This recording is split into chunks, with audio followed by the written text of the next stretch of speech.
যখন অভ্যুত্থানের নেতৃত্ব দিয়েছে লাখে লাখে মানুষ, এখন তিনি জেলায় যান, শতকপূর্ণ হয় না।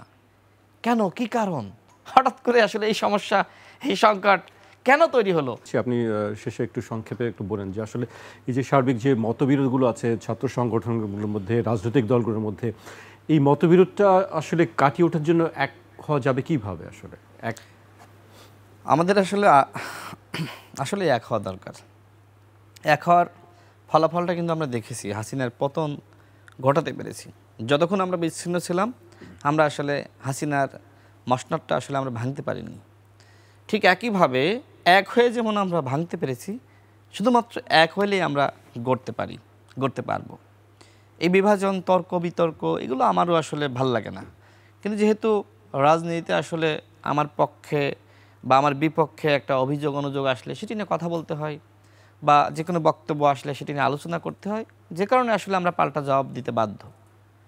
তবে আমার যেটি মতামত সেটি হলো আমাদের ঐক্য সংহতি দরকার।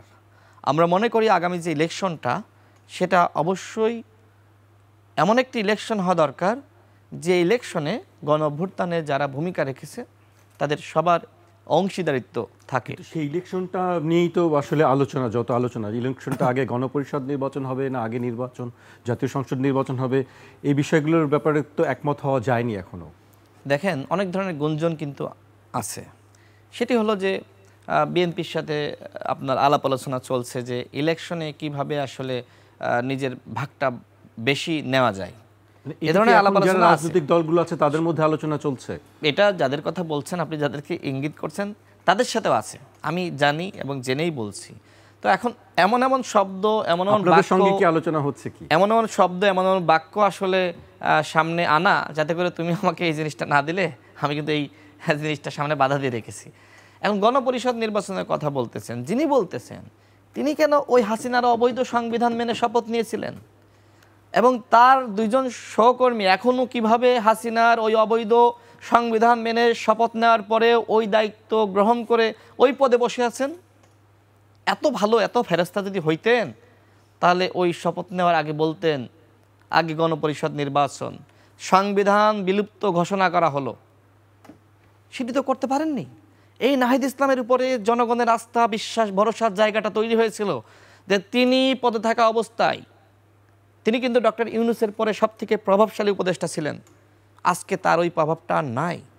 তিনি ওই সময় আওয়ামী লীগকে নিষিদ্ধ করতে পারতেন, তিনি ওই সময় আওয়ামী লীগের নিবন্ধন বাতিল করতে পারতেন, তিনি গণহত্যার বিচারটা করতে পারতেন, তিনি আপনার রাষ্ট্র সংস্কার, প্রয়োজনীয় রাষ্ট্র সংস্কার, মৌলিক রাষ্ট্র সংস্কার যে কথা তিনি বলছেন করতে পারতেন।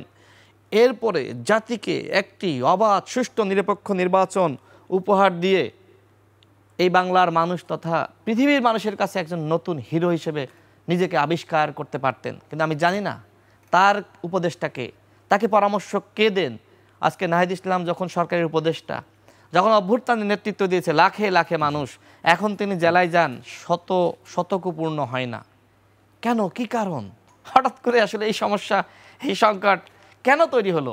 তো যাই হোক, নাহিদ ইসলাম হিরো হিসেবে থাকুক, আসিফ মাহমুদ, মাহফুজ আলম বলেন যারাই, তারা জাতির কাছে হিরো হিসেবে থাকুক, তারা অনেক ভালো কিছু করুক।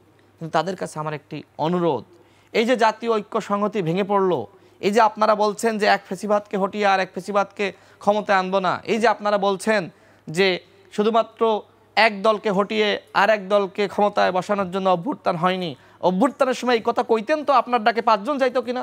ছাত্র দলের একজনও যাইতো না, যাইতেন? বলেন না ভাই, যাইতেন না? তো অভ্যুত্থানের সময় যে কথা বলেছেন না, যে আপনার সরকার এবং শাসন ব্যবস্থার পরিবর্তন, ওই কথার মধ্যেই সীমাবদ্ধ থাকেন। অন্য কথা আপনি যত বলবেন, অন্য দলকে টার্গেট করে, অন্য দলকে ছোট করে, অন্যর অবদানকে খাটো করে আপনার জনপ্রিয়তায় তত বেশি ধস নামবে। মানুষ কিন্তু অভ্যুত্থানের নায়কদের কাছ থেকে বিভাজিত বক্তব্য শুনতে চায় না। বিএনপির লাখো লাখো সমর্থক রয়েছে, লাখো লাখো কর্মী রয়েছে, যারা নাহিদকে পীর মেনে, যারা নাহিদকে নায়ক মেনে তার পিছনে কিন্তু আন্দোলন করেছে। আজকে তারা নাহিদের উপর কেন ক্ষুব্ধ হবে? নাহিদের তো বোঝা উচিত ছিল যে আমার সবাইকে ধরে, আমি শেষ করছি, আমার সবাইকে ধরে রাখা, আমি সবার নেতা, আমি সবার হিরো, সেই জায়গাটায় তারা ভুল করেছেন। তারপরেও আমি তাদের সফলতা কামনা করি। তারা তাদের এই ভুল থেকে শিক্ষা নিয়ে প্রত্যেকটা দলের সাথে বসুক, কথা বলুক, এবং জাতীয় ঐক্য সংহতি আবারও ফিরিয়ে আনার দায়িত্ব আমি তাদেরই আমি মনে করি। আজকে এখানে you.